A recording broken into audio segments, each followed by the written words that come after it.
বিএনপির ৪৭তম প্রতিষ্ঠা বার্ষিকী আজ। দলের প্রতিষ্ঠাতা শহীদ রাষ্ট্রপতি জিয়াউর রহমানের প্রতি শ্রদ্ধা নিবেদনের পাশাপাশি নানা কর্মসূচির মধ্য দিয়ে দিনটি উদযাপন করা হচ্ছে।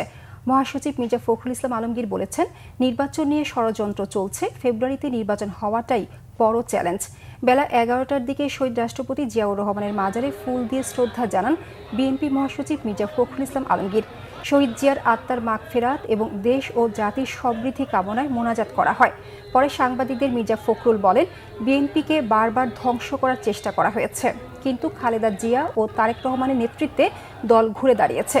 আগামীতে জনগণের ভোটে রাষ্ট্র ক্ষমতায় গেলে একটি সমৃদ্ধশালী দেশ গড়বে বিএনপি। ফেব্রুয়ারিতে নির্বাচন হবে বিএনপি এমনটাই বিশ্বাস করে উল্লেখ করে মির্জা ফখরুল আরও জানান, নির্বাচনে বিএনপি সর্বাত্মক সহযোগিতা করবে।